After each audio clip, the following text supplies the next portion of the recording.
The town of Willow Creek lay sprawled beneath the wide, pitiless sky, a handful of wooden buildings scattered like forgotten toys along the main road. Dust clung to everything, to the horses' flanks, to the faded store signs, to the boots of men who paused to stare as the stagecoach rattled in from the east. When the wheels finally ground to a halt, a thin young woman climbed down, clutching a small carpet bag that seemed far too light to hold anything of value. Her clothes were worn to threads, a once blue dress faded by sun and travel, its hem frayed and mud-stained. Her bonnet hid most of her face, but even so, the hollowness in her eyes drew whispers. No one in town recognized her. No one asked where she'd come from either, not at first.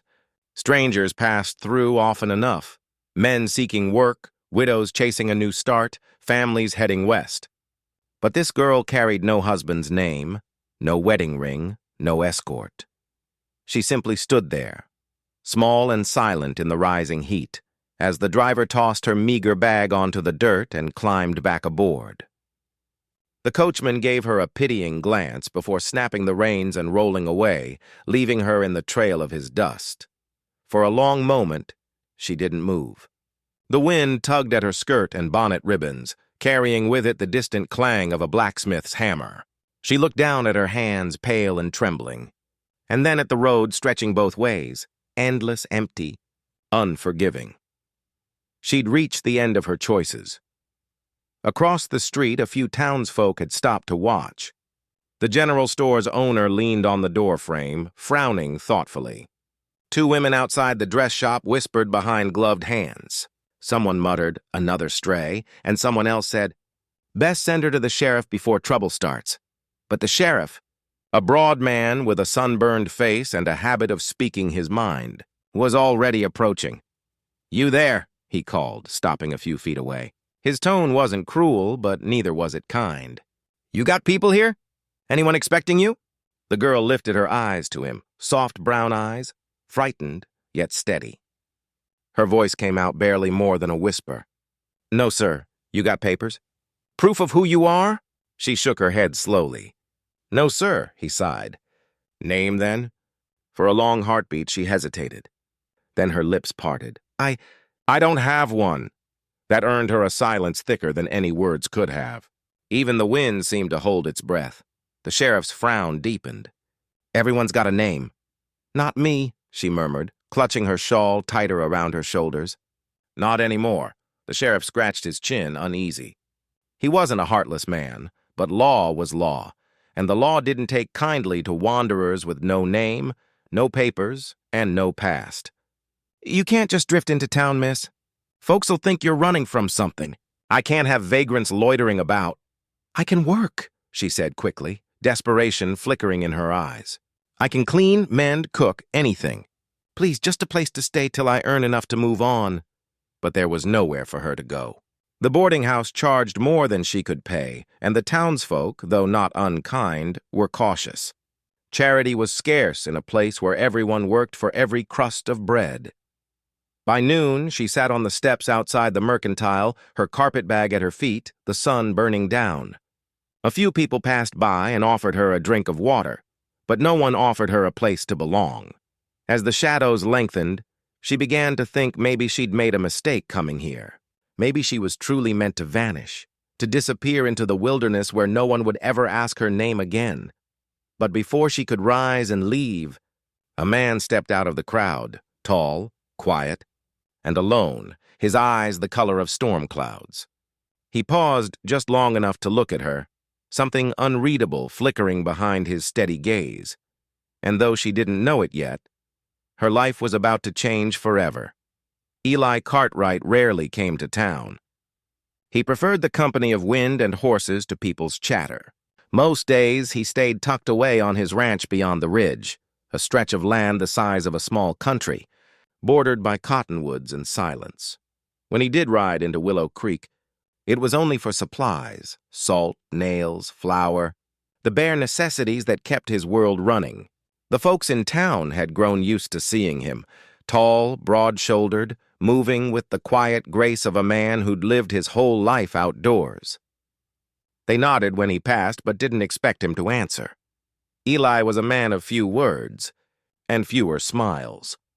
That morning, he tied his horse outside the blacksmith's and went about his errands, unaware that fate was already waiting on the mercantile steps, in the shape of a girl with no name and eyes full of lost hope.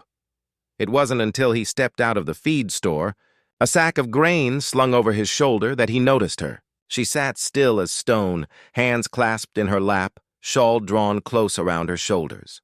The sheriff stood a few paces away, looking uneasy. Eli might have walked on, should have, by all rights.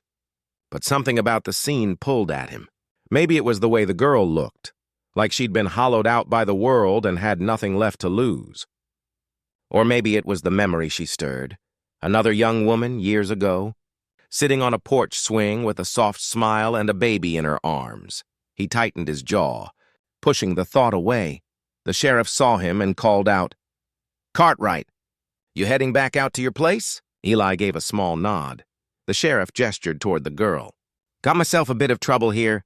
Found her wandering off the coach. No papers, no name. Says she's got nowhere to go." Eli glanced at her, really looked this time. The girl met his gaze, her eyes wide and uncertain, but not pleading. "Just tired." The kind of tired that came from carrying sorrow too long. The sheriff sighed. "I can't just leave her sitting there, but I got no room in the jail and the boarding house won't take her without pay. I was thinking to send her to the county workhouse come morning." The words hit Eli like a stone in the gut. A workhouse. He'd seen enough of those in his younger days. Pale faces, hungry eyes, people stripped of dignity and hope. He should have turned away. This wasn't his concern. He had his own ghosts to contend with, but before his mind could catch up with his mouth, he heard himself say, "She'll come with me." The sheriff blinked. "Come again?" Eli's gaze didn't waver. "I'll take responsibility. She can work at my ranch if she's willing." The girl's head snapped up, disbelief flickering across her face. "Sir, He raised a hand slightly, his voice even. "You can decide after you've eaten." "Can't make choices on an empty stomach." The sheriff exhaled, half relieved, half surprised. "Well, if anyone's fool enough to take her in, I reckon you are." "Fine by me." Eli turned to the girl. "You ride?" She hesitated. A little. "Then come on." He motioned toward his horse and began walking without looking back. For a moment, she just sat there, unsure if she'd imagined the whole thing. Then she picked up her carpetbag and hurried after him.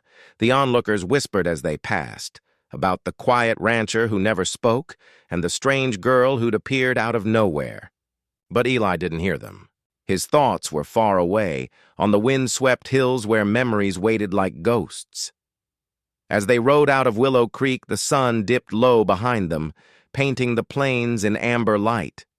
The girl clung to the saddle horn, still unsure who this man was, savior, stranger, or something in between, and beside her, Eli Cartwright said nothing. But in his silence there was a promise, one neither of them yet understood.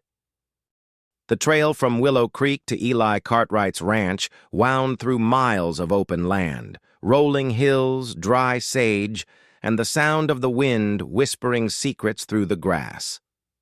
The girl rode behind him in silence, her small hands gripping the saddle horn, the hem of her faded dress fluttering in the dust.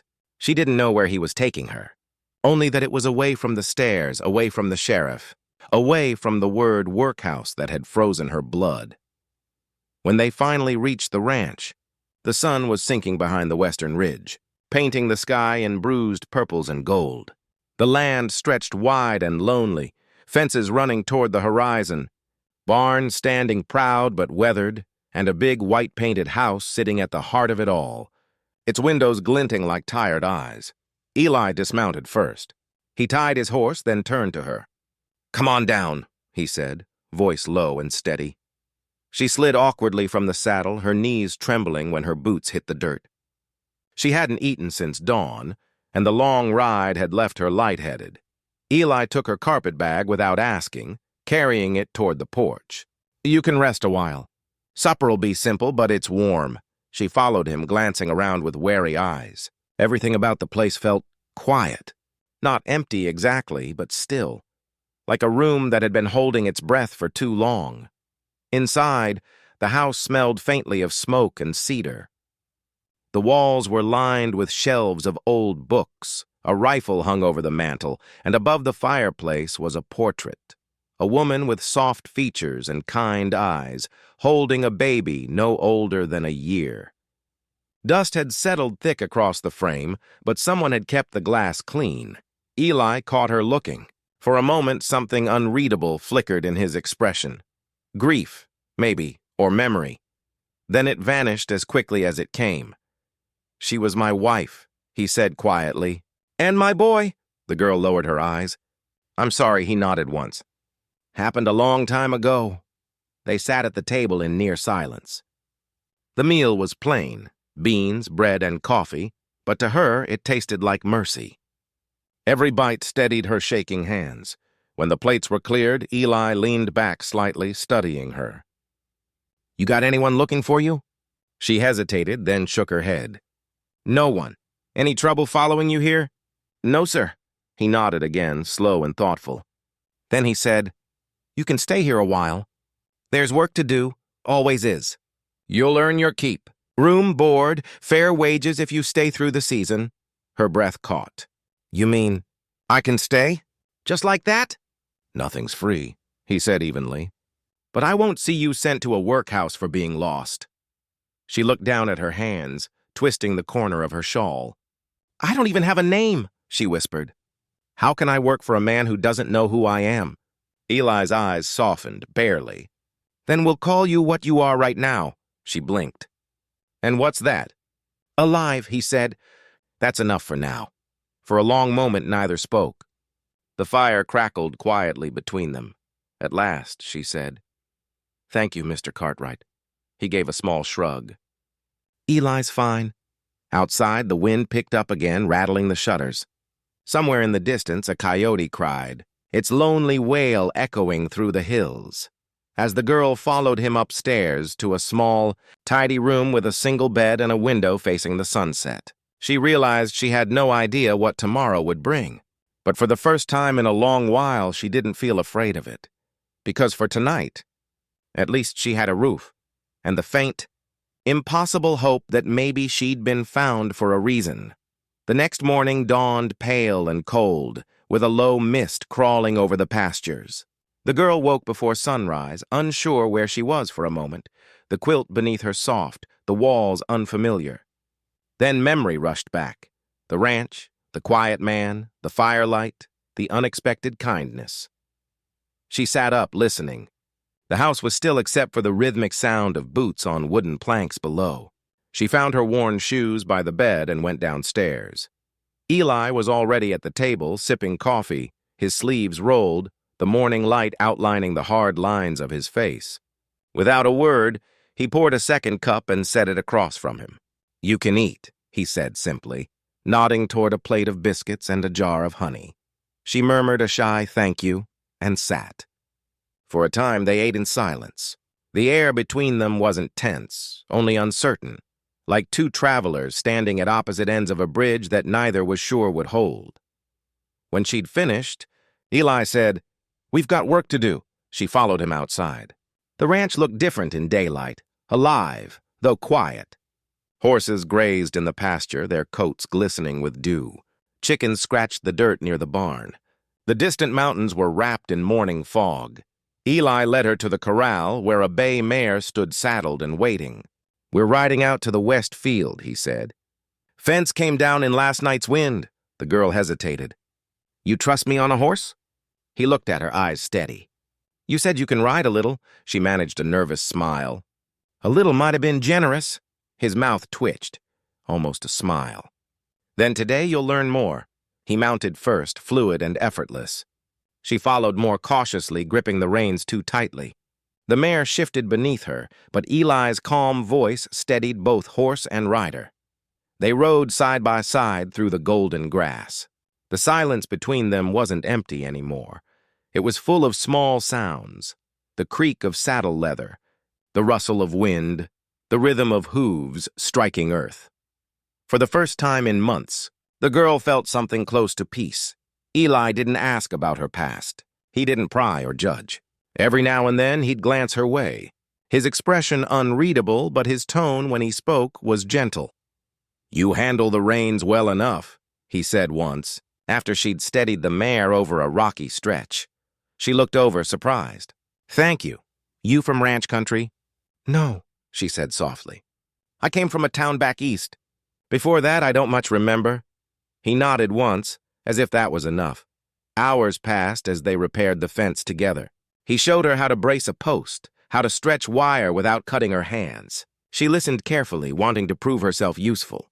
When she managed to drive a nail straight with a single strike, he gave her a quiet, approving nod. By the time the sun hung high overhead, she was tired but content, the kind of tired that came from real work, from purpose. As they rode back toward the ranch, she ventured a question. "Why did you stop for me yesterday?" Eli was quiet for a long while. Then he said, "Didn't seem right leaving someone with nowhere to go. That's all." He looked ahead toward the horizon. "Sometimes that's enough." The girl turned her face toward the wind, her eyes stinging, though whether from dust or emotion, she couldn't tell. By the time they reached the house, dusk had begun to fall. Eli helped her down from the saddle, his hand steady and warm. "You did well today," he said. She smiled faintly, brushing dust from her skirt.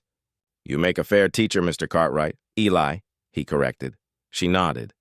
"Eli." As they walked back to the porch, the last light of day painted the sky in gold and rose. For the first time in a long while, she didn't feel like a shadow passing through someone else's world.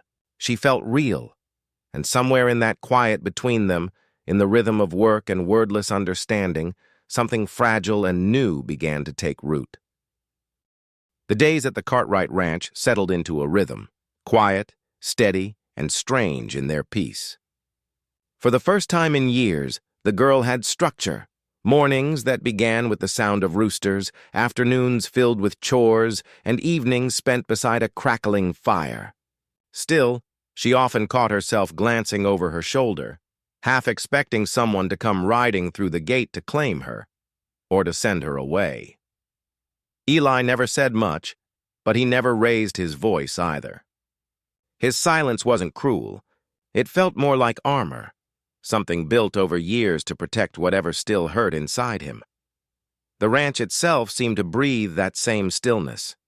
The big house creaked at night like it was remembering. Doors sometimes whispered open on their own, and dust hung in sunbeams like ghosts unwilling to leave. She learned where the floorboards groaned, where the wind hummed through the chimney, and which rooms Eli avoided. One afternoon, while scrubbing the parlor floor, she noticed a door half hidden behind a shelf.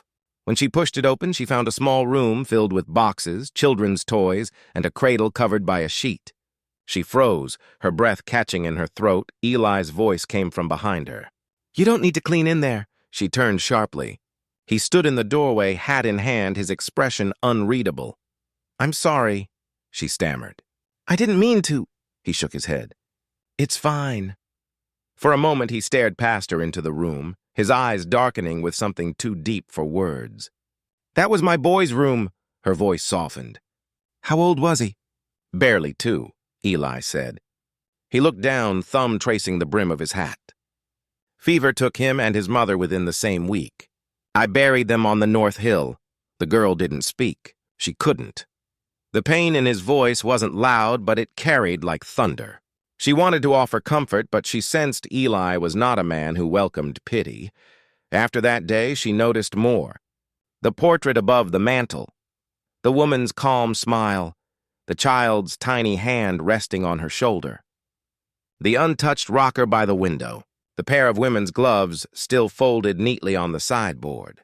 Everything in the house felt preserved, as though Eli lived beside his memories instead of moving past them. That night, when she lit the lanterns, she whispered softly to the empty room, "You're still here, aren't you?" She wasn't sure if she was talking to Eli's ghosts or to her own. Eli kept to his work, rising before dawn, tending the cattle, mending fences, riding into the hills. Yet every now and then she'd catch him watching her. Not in suspicion, but in quiet study. As if he were trying to decide whether she was real or just another memory come to visit. She threw herself into helping, scrubbing floors, cooking, tending chickens, even learning to handle the horses. At first, he tried to stop her from doing the harder work, but she insisted. "If I'm earning my keep," she told him, "then let me work like I mean it." One evening, as the sun bled red over the ridge, Eli returned from the fields to find her repairing a torn saddle strap on the porch. He watched her for a moment, the dying light catching in her hair. "You don't stop, do you?" he said quietly. She looked up with a shy smile. "Stopping's what got me nowhere before." Eli said nothing, but something eased in his face, a faint softening, the beginning of trust. When darkness fell, she stood at the window of her small room and looked out across the land. The wind whispered through the grass, and the silhouette of the North Hill stood against the stars. Somewhere up there, Eli's wife and child rested, and yet the ranch still lived, breathing, waiting, perhaps healing. For the first time, she felt a strange kinship with the place. The ghosts that lingered here were not frightening. They were reminders that pain could exist beside life, and that maybe, just maybe, she'd stumbled into a place where both could learn to breathe again. By the time summer stretched its golden hands across the plains, the girl had become part of the rhythm of the ranch. She rose with the dawn, worked until the sun bent low, and moved through the days with quiet purpose. Though she still had no name, the silence of that absence began to bother her less, until moments came when she'd hear Eli call out across the pasture, "Watch that gate!" or "Bring the rope," and she'd realize he never had a word to call her by. It made her feel invisible all over again. One morning, while gathering feed near the corral, she heard a soft, panicked cry. Beyond the fence, a newborn foal was trapped, its leg caught between two splintered rails, struggling weakly in the dust. Without thinking, she dropped the bucket and ran. The foal's mother circled nervously, snorting and stamping, but the girl spoke to her in gentle murmurs, her voice trembling but kind. "Easy, Mama, easy now. I'm not here to hurt you." She crouched beside the foal, the tiny creature trembling beneath her touch. Its leg was bleeding where the wood had bitten in. She pressed her palms to the wound to slow the bleeding, whispering to keep herself calm. Sweat trickled down her temple as she worked the splintered board free. When at last the foal slipped loose, it stumbled once, then fell against her lap, breathing in fast, frightened bursts. She stayed like that for a long moment, holding it, rocking it gently, her hand steady, though her heart was not. That's when Eli appeared at the gate. He'd been mending a fence line nearby and had heard the commotion. He stood there for a few seconds, saying nothing, just watching. The woman who'd arrived half-starved and nameless, now cradling a wounded foal with such care that the whole world seemed to pause around her. When she finally noticed him, she flinched, embarrassed. "I was only trying to help," she said quickly. "I didn't mean to." Eli crouched beside her, his rough hands inspecting the foal's leg. "You did right," he said after a pause. "Clean break, not too deep." "It'll heal fine." Relief flooded her face. "I didn't want it to die," she whispered. Eli looked at her then, really looked, and saw something he hadn't seen in a long time. Gentleness, courage, and the kind of quiet strength that doesn't shout but endures. He nodded toward the foal. "You've got Grace," he said softly. She blinked. "Grace? That's what I'll call you," he said, still watching the animal but meaning her. Seems to fit. The word hung in the air between them, simple yet powerful. Grace. She repeated it under her breath as if testing its shape. It felt strange at first, almost foreign, but there was warmth in it, something that filled the hollow places where her old life had left only silence. "Grace," she said again, this time with a small smile. "I like it." Eli gave a short nod and stood, gently lifting the foal. Then it settled. From that day forward, he called her by name. "Grace, pass the rope. Grace, fetch the lantern. Grace, you did good work today." Each time it landed differently, like small stones building a foundation beneath her feet. At night, alone in her room, she whispered it to herself, just to hear the sound. Grace. It was more than a name. It was a beginning. Sometimes she'd catch Eli watching her across the yard, a faint softness in his expression that vanished when she met his eyes. Neither spoke of it, but both felt something shift, a quiet understanding taking root in the dry soil between them. The foal healed quickly and began to follow Grace around the paddock like a shadow. She named him Chance. Eli never questioned it, and when she laughed for the first time, really laughed, as the foal tried to nibble at her apron strings, Eli turned away, a small smile tugging at the corner of his mouth. He didn't say it aloud, but in that moment he knew. He'd given her more than a name. He'd given her back to herself. Autumn came quietly to Willow Creek. The heat eased, the grass turned gold, and the air filled with the scent of apples and wood smoke. On the Cartwright Ranch, the rhythm of life carried on. Cattle herded, fences mended, and long evenings spent in the fading light. For Grace, the days had begun to feel like something close to belonging. She'd learned the creak of every door and the temperament of every horse. She knew when Eli would speak and when he'd keep his silence.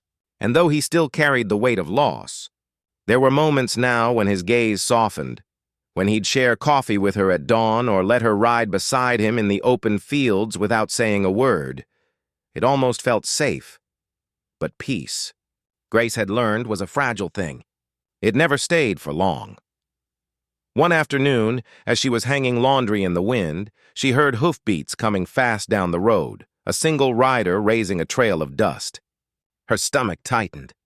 Visitors were rare at the ranch. Eli was in the lower pasture, too far to hear her if she called. The rider slowed as he neared the gate, pulling his horse to a halt. He was a man of about 40, well-dressed for the frontier, black coat, clean boots, hat tipped low. His voice was polite, but his eyes were sharp. "Afternoon, miss. I'm looking for someone. Might you know her?" He reached into his coat and drew out a small, worn photograph. Grace's breath caught before she even saw it. The photograph showed a younger version of herself. Softer, smiling, wearing the kind of dress only rich men's daughters could afford. She remembered when it had been taken. Before her father's shame, before his mistress's cruelty, before she'd fled into the wilderness with nothing but a carpetbag and a broken heart. Her hands trembled around the clothespin. "No," she said too quickly. "I don't know her." The man studied her face. "You sure? She went missing from Charleston nearly a year ago." "Family's been worried sick." Grace swallowed hard, forcing her voice steady. "Can't help you, sir." He nodded slowly, though the look in his eyes said he didn't believe her. "Well, if you do happen to see her, tell her that Mr. Halvers is still looking. There's an inheritance involved. Enough to change a life." He tipped his hat, spurred his horse, and rode off toward town, leaving Grace frozen in the yard, her heart pounding like thunder in her chest. She stood there for a long while, watching the dust settle. The mention of her family, of money, of being found, filled her not with hope, but dread. There was no inheritance waiting for her, only the memory of betrayal. Her father had disowned her when she refused to live the lie his scandal required. She was a ghost to them now, same as she'd been when Eli first found her. That night when Eli returned, she said nothing. She smiled, served supper, and laughed softly when he teased her about burning the biscuits. But her hands shook when she poured his coffee. Later, she stood by the window long after he'd gone to bed, staring out across the moonlit fields. The name he'd given her, Grace, felt like both a blessing and a curse. She wanted to be that woman, free of her past. But the past had a way of tracking even the most careful footprints. The next morning, she found Eli saddling his horse. He glanced up at her. "You all right?" She hesitated, the truth heavy on her tongue. "Just tired," she said instead. He studied her for a long moment, then nodded. "Get some rest. The world won't fall apart without you for a day." But as he rode off, she watched him disappear into the horizon and whispered to herself, You don't know how wrong you are. Because somewhere out there, a man was looking for her, and when he found her, the life she'd built here, the fragile peace she'd found with Eli, might all come crashing down. The first warning came with the wind. By late afternoon, the skies had darkened to a bruised gray, and the air turned heavy, electric, like the world was holding its breath. Grace stood on the porch, watching the horizon twist with clouds. She'd seen storms before, but this one felt different. Alive, angry. Eli rode hard from the pasture, rain already spotting his coat. "It's coming fast!" he called, leading 2 horses toward the barn. "Help me get the animals in before it hits." They worked quickly, side by side, moving through sheets of wind-blown dust. The air crackled with thunder. Grace could barely hear her own voice as she coaxed frightened animals toward shelter. Lightning split the sky in ragged veins, and within minutes, rain began to pour, thick, relentless, drenching everything in sight. By the time the last horse was inside, the yard had turned to mud. The barn doors slammed shut behind them with a boom that sounded almost like a warning. "Stay in here," Eli said, his voice calm but firm. "It'll pass." Grace nodded, her breath ragged. The thunder rolled overhead, shaking the rafters. In the flicker of lantern light, she saw something in his face. Worry, yes, but not for himself. For her. Then, over the howling wind came another sound, the high, panicked cry of the foal, chants, from outside the barn. Grace's heart seized. "He's out there!" she shouted. "Leave him, Grace!" Eli reached for her arm. "It's too dangerous." But she was already running, her skirts soaked, the rain blinding her eyes. The storm roared around her as she stumbled through the mud, calling the foal's name. Lightning flashed again, close enough to burn white across her vision. She found him near the fence, tangled in fallen wire, thrashing in fear. Without thinking, she dropped to her knees, trying to free him. Pain shot through her hands as the wire bit her palms, but she didn't stop. A shout pierced the wind. Eli's. "Grace!" Then he was beside her, his strong hands pulling the wire loose, hauling the foal to safety. Together, they dragged him inside, both of them shaking, soaked to the bone. When the barn doors slammed shut behind them, Grace broke. All the fear she'd been holding, all the lies she'd carried, crashed over her harder than the rain outside. "I can't keep doing this," she whispered. "Pretending I'm someone I'm not." Eli turned to her, confused. "Grace! My name's not Grace." The words tore out of her like thunder. "It never was." He stood still, breathing hard, the lantern's light flickering across his face. She sank to her knees, trembling. "I wasn't born a nobody. My father was a wealthy man back east, a man who wanted to hide what I was. I'm his sin, Eli, his servant's daughter. He gave me money to disappear after his wife found out. I threw it away and ran. I thought if I had nothing, I could start over." The wind screamed outside, rattling the walls. Eli didn't move for a long time. His face was unreadable, his silence stretching like the storm. Finally, he knelt beside her. "You thought you had to earn your right to exist," he said quietly. "But you don't. You were never nothing." She looked up, tears streaking through the dirt on her cheeks. "You don't understand. If they find me, they'll take me back, or worse. You should have left me in town." Eli's gaze was steady. "And let the world swallow you?" "No, I've lost enough already." Thunder cracked again, close enough to shake the floor. But in that moment, inside the lantern-lit barn, the storm outside seemed small compared to the one that had finally broken between them. Grace began to sob, not from fear this time, but release. And when Eli's hand found hers, rough and warm, it wasn't pity she felt. It was understanding. For the first time since her flight from the life she'd fled, she believed she might not have to run anymore. The storm passed by dawn, leaving the world quiet and broken. The sky was pale, the air smelled of wet earth and smoke, and the fields glistened under a film of morning light. Inside the barn, Grace sat wrapped in a wool blanket, her hair still damp, her hands raw from the wire. The foal slept in the straw beside her, his breathing steady. Eli stood a few paces away, repairing a beam the wind had splintered. The steady rhythm of his hammer was the only sound. Neither of them had spoken since the night before. Grace's confession still hung between them, heavy, fragile, real. When she finally stood, her knees weak, she spoke softly. "I'll pack my things. You've done more than enough for me." Eli didn't look up. "Where would you go?" "Anywhere," she said. "Far from here. I don't want my troubles to find you." The hammer stopped mid-swing. The silence that followed was sharper than thunder. He set the tool down, turned slowly, and looked at her. Not with anger, but with the calm weight of a man who'd seen too much loss to fear any more of it. "Grace," he began, then stopped himself. "Whatever your name was before, it doesn't matter to me," she shook her head. "It should. You don't know what it's like to be born wrong, to be a reminder of someone's shame." "I know what it's like to lose everything you think defines you," he said quietly, "and to find out what's left is what matters." He walked past her, opened the barn doors, and let the light spill in. The ranch stretched before them, the hills glistening, the fences torn but standing, the herd scattered but safe. "When my wife and boy died," Eli said after a long silence, "I stopped talking to people because I figured words didn't matter anymore. Nothing could bring them back. But then you showed up, barefoot, stubborn, and half-starved, and for the first time in years, the house didn't feel empty."